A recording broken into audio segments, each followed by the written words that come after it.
పెద్దలందరికీ పేరు పేరున నమస్కారాలు. నా పేరు కొల్లి సనత్ కుమార్. మాది శ్రీకాకుళం జిల్లా శారదాపురం అనే చిన్న గ్రామం. మా గ్రామంలో 35 ఇళ్ళు వరకు ఉంటాయి, అంతే. చాలా చిన్న గ్రామం, కొండకు ఆనుకొని ఉండే గ్రామం. నేను 5వ తరగతి చదువుతున్నప్పటి నుంచి పేపర్ మా ఊరికి ఒకటే వచ్చేది.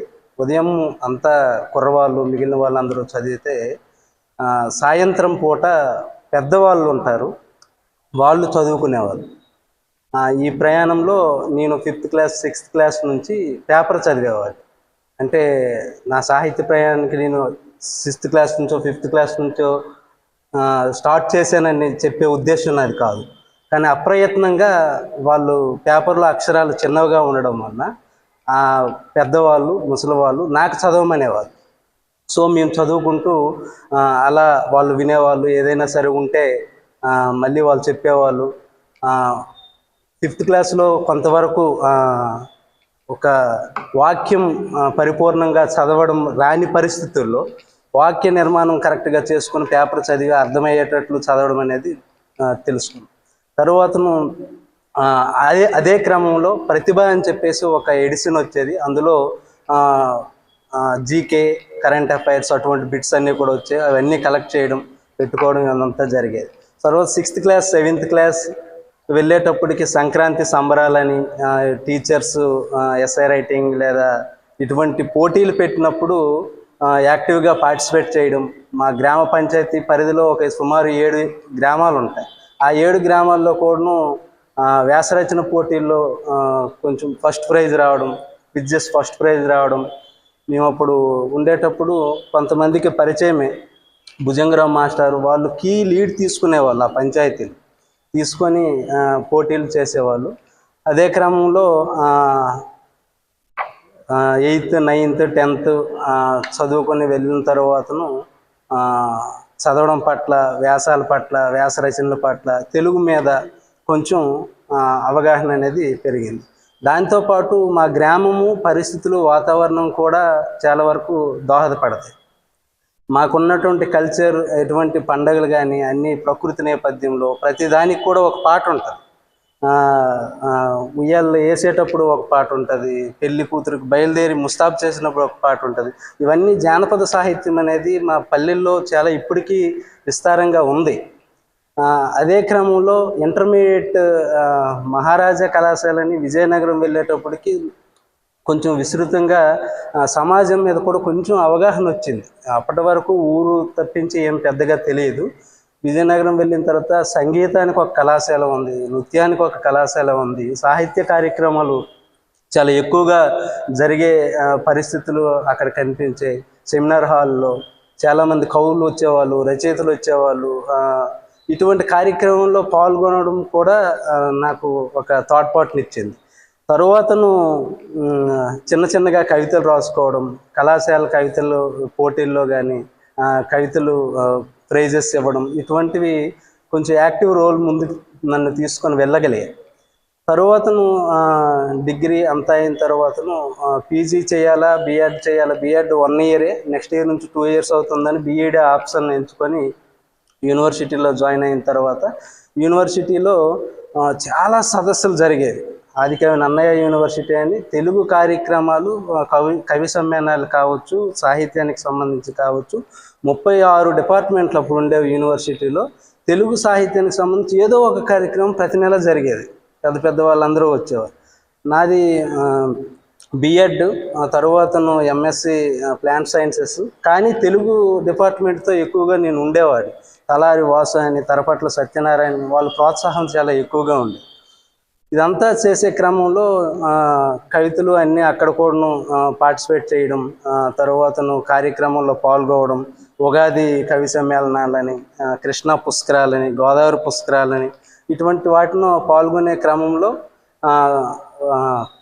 తలారి వాసు అని చెప్పేసి హెచ్ఓడి తెలుగు డిపార్ట్మెంట్ వాళ్ళు సహకారంతో, మేము బాగానే రాస్తున్నావు కదా నాన్న, మీరు ఒక పుస్తకం తీసుకురావచ్చు కదా అంటే, నేను రాసినవి ఇప్పుడు వరకు ఉన్నాయి కానీ అవి కవితలని నేను అన్ను, కానీ నా చిన్న ఆలోచనలన్నీ ఒక పేపర్ మీద పెట్టుకున్నానని చెప్తే అవన్నీ తీసుకురా అని చెప్పారు. అవన్నీ వెతుక్కుంటూ మొత్తం తీసుకుని వచ్చేటప్పటికి ఇవన్నీ బాగానే ఉన్నాయి. విద్యార్థి దశలోనే నీ ప్రయత్నం బాగానే ఉంది, ఈ పుస్తకం వేయొచ్చు అని సలహా ఇచ్చారు. కానీ ఇంకొక ప్రొఫెసర్ ముందుకొచ్చి ఆర్థిక సహాయం చేశారు. ప్రకృతి ప్రేమ అనే పుస్తకాన్ని నేను బిఎడ్లో ఉండేటప్పుడు వేసాను. సరే సార్ చెప్తాను. సో ప్రకృతి ప్రేమ అనే పుస్తకం ఒక 64 పేజీలతో పుస్తకం వేయడం జరిగింది 2015 సంవత్సరం. తరువాత అప్పటి వరకు కూడా వ్యాసరచన పోటీలు ఇవన్నీ పాల్గొనేటప్పుడు నేను సాధన చేసి పేపర్ మీద పెట్టుకున్నవన్నీ కూడా చాలా జాగ్రత్తగా ఉంచుకునేవాడు. ఉంచుకున్న తర్వాత అవన్నీ కలిపి మళ్ళీ ఒక బుక్లోనికి తీసుకొద్దాం వ్యాసాలు అని చెప్పేసి ప్రకృతి ఒడిలో అనే ఒక పుస్తకం తీసుకురావాలని 2018 సంవత్సరం దానిలోనికి తీసుకొచ్చే ఈ క్రమంలో యూనివర్సిటీ నుంచి వెళ్ళే సిచ్యువేషన్ అది ఆర్థికంగా కొంచెం కష్టమే కదా, ఇంటి వాళ్ళని ఇబ్బంది పెట్టలేం. అందుకని అవన్నీ డిటిపి చేయించి ఒక సిడి రూపంలో తీసుకొని మా ఊరికి నేను వెళ్ళిపోయిన తర్వాత ఈ పుస్తకాలు అంతా ఉంది. నేను అప్పుడు ఇంకా కాంపిటేటివ్లో అవనిగడ్డ అని జాయిన్ అయ్యాను. అక్కడ అన్నీ పెట్టుకొని తిత్లీ తుఫాన్ అని చెప్పేసి పెద్ద తుఫాన్ ఒకటి వచ్చిన తర్వాతను నా ఫేస్బుక్లో కూడా నేను పెట్టుకున్నాను. అప్పటి వరకు నాకు 3rd క్లాస్ నుంచి పీజీ వరకు ఏ నోట్బుక్ కూడా నేను ఎవరికి అమ్ముకోలేదు. నాకు పుస్తకాలు అంటే చాలా అభిమానం. ఏ పుస్తకం నేను రాసుకున్న చిత్తు పేపర్ నోట్బుక్ కూడా నా దగ్గర ఉంటుంది. అన్నీ నేను దాచుకుంటే పక్కనున్న ఒక గోడ ఇంటి మీదకి వచ్చి పడి మొత్తం ఇల్లు మొత్తం పడిపోయింది. అక్కడికి ఎవరు వెళ్ళే సాహసం కూడా చేయలేని పరిస్థితి. మనుషులకు ప్రాణాపాయం ఏం జరగలేదు, కానీ మేము వేరే వాళ్ళ ఇంట్లో ఒక 2 నెలల పాటు ఉన్నాం. మరి అక్కడ కన్స్ట్రక్షన్ చేయక తరువాత నా గ్రామాన్ని విడిచిపెట్టేసాం. పలాసలో ప్లేసు అది అంతా తీసుకొని అక్కడ ఇల్లు కట్టుకొని ఉన్నాం. తర్వాత నా పుస్తకాలన్నీ సుమారు 2000 పుస్తకాలు, మీరు నమ్ముతారో నమ్మరు. ఫేస్బుక్లో ఫోటో కూడా ఉంటుంది, వెతికాను కానీ నాకు దొరకలేదు. ఆ పుస్తకాలన్నీ ఇంకొకరు మేడ మీదకి తీసుకొని వెళ్ళి అన్నీ ఆరబెట్టి ఎండబెట్టి చేసినా సరే కొన్ని పుస్తకాలు ఒక 1000 వరకు ఇచ్చేసాం. వేరే వాళ్ళు వస్తే ఒక 1000 పుస్తకాలు మనసొప్పకు ఉంచాం. కానీ తరువాతను ఏ పుస్తకం కాగితం తీసినా రాలే. చాలా అన్నీ రాళ్ళ కింద దీని కింద పడిపోయి చాలా వరకు పాడైపోయిన ప్రయత్నంలో సరేలే అని చెప్పేసి అనుకున్నాం. తరువాతను అక్కడికి ఊరికి వెళ్ళే ముందు నాకు సీడీలో అంతా రెండో ప్రకృతి ఒడిలో వచనానికి సంబంధించింది సీడీలో తీసుకున్నాను, ఇంటి దగ్గర పెట్టుకున్నాను. కానీ ఒక సెట్ వాళ్ళు జిరాక్స్ ఇచ్చారు ప్రూఫ్ కోసం. ప్రూఫ్ అంతా ఫైనల్ అయిపోయింది. ఎండూరి సుధాకర్ అని చెప్పి తెలుగు యూనివర్సిటీ అధిపతిగా ఉండేవాళ్ళు. అతను ఒక సాహిత్య కార్యక్రమానికి పరిచయం అయితే మాట రాయమంటే రాస్తానని చెప్పేసి అన్నారు. సార్కి అది ఇచ్చాను. తర్వాత నేను ఇంటికి వెళ్ళిపోయాను. తర్వాతను రిలీవ్ అయిపోయాను కదా, మరి రెగ్యులర్గా ఉండే ఇది ఉండదు. తర్వాత ఫోన్లో కాంటాక్ట్లో ఉన్నాం. తర్వాత వచ్చి కలెక్ట్ చేసుకుంటాం అనేటప్పటికి అతను చనిపోయారనే వార్త వచ్చింది. చాలా బాధ అనిపించింది. నా దగ్గర ఉన్న కాపీ అదొకటే, మరి ఇంకా లేదు, ఏం చేయాలో తెలియదు. ఈ పరిస్థితుల్లో సెకండ్ వచ్చిన సంకలనం అంతా మధ్యాంతరంలో ఆగింది. అదృష్టం ఏంటంటే గూగుల్ డ్రైవ్లో ప్రూఫ్ రీడ్ మొదటిసారి చేసిన డిటిపిది ఒక పీడిఎఫ్ ఫైల్ నాకు కనిపించింది. తరువాతను వెతికితే చాలా మార్పులు దానికి జరిగాయి. చాలా పెద్దలు సహకరించారు, ఇవన్నీ చేశారు. కానీ తరువాతను మూలం దొరికింది కదా, దాని మీద మనం పనిచేయచ్చు అనే దీంతో దాని మీద పనిచేసే కార్యక్రమం నేను చేసుకుంటాం. ఇక మొదటి కవితా సంకలనానికి కూడా చాలామంది బుక్స్ అన్నీ పంచేసాం. నాకు అంత అవగాహన కూడా అప్పుడు ఏం లేదు కదా. అందరూ అడిగిన తర్వాత ఇవ్వడం, ఇచ్చిన వాళ్ళకి మళ్ళీ అడగాలంటే కొంచెం మొహమాటంగా ఉంది. కానీ ఎవరైతే నాకు ఫైనాన్షియల్ సపోర్ట్ చేశారో ఆ ప్రొఫెసర్ దగ్గర ఒక 10 కాపీలు ఉన్నాయని చెప్పారు. సో నేను వెళ్ళిన తర్వాత అవి కలెక్ట్ చేసుకుంటాం, తప్పనిసరిగా మీ ముందుకి నేను ఉంచుతాను. ప్రస్తుతానికి ఒక కాపీ నా దగ్గర ఉంది, చూడవచ్చు.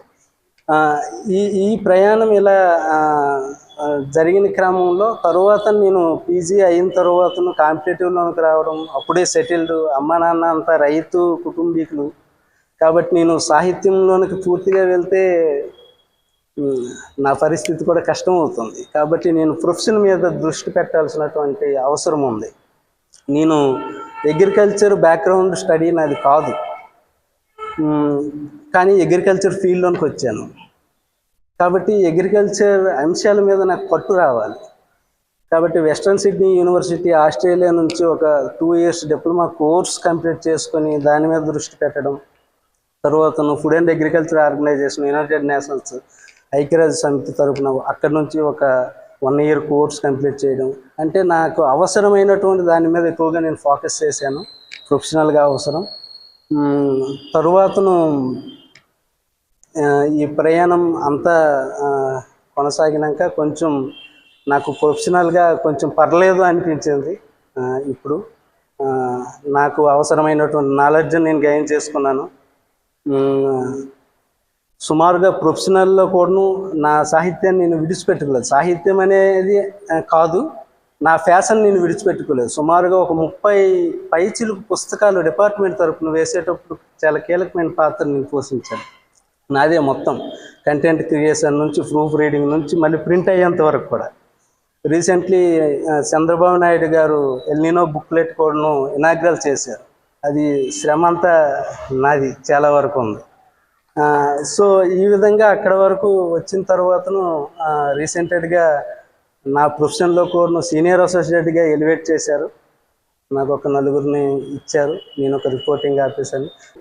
నేను పుస్తకాలు చదవడం ఎప్పటి నుంచి అలవాటే. మొదట్లో పుస్తకం చదివితే లేదా పేపర్ చదివితే లేదా కథ చదివితే దానిలోన పాత్రలు కానీ విశ్లేషించడం కానీ తర్వాత 2 రోజుల తర్వాత అడిగితే చెప్పేవాడిని కూడా కాదు. జస్ట్ స్టోరీలాగా చదివేసాం, అయిపోయింది.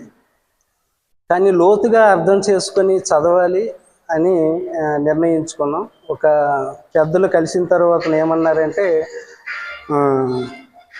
ఒక కథ లేదా ఒక కవిత లేదా ఒక పుస్తకం మీరు చదివిన తర్వాత మీకంటూ ఒక అభిప్రాయం ఏర్పడుతుంది. ఆ అభిప్రాయాన్ని మీరు ఒక 4 మాటలు రాసుకోండి. రాసుకున్న తర్వాతను మళ్ళీ రెండోసారి చదివినప్పుడు మళ్ళీ మారుద్ది మీ అభిప్రాయం. ఒక 10 ఏళ్ళ తర్వాత చదివినప్పుడు మారచ్చు. సో అలా రాయడాని కోసం చదివినప్పుడు కొంచెం దృష్టి పెట్టి చదివే అవకాశాలు ఉంటాయి అనే కార్యక్రమంలో మా ప్రాంతం, మా యాస, మా భాష మీద నాకు స్థానికంగా నాకు పట్టు ఉంటుంది ఆ పదజాలం మీద.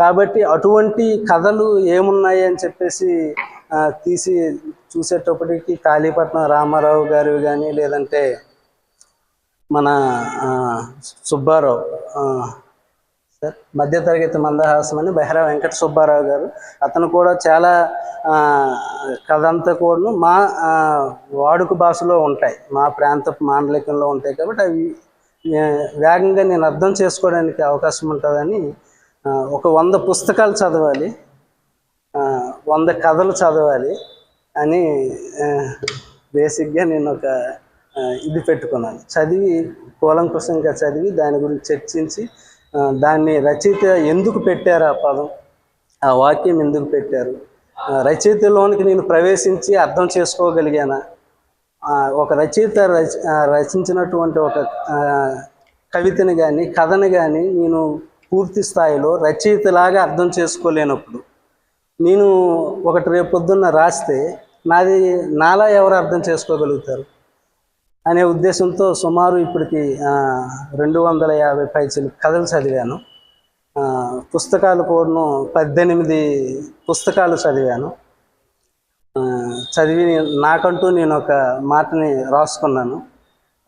నిన్న శనివారం, ఈరోజు ఆదివారం ఒక అనుభవం నుంచి మాస్టర్ది కూడా చదివాను. చాలా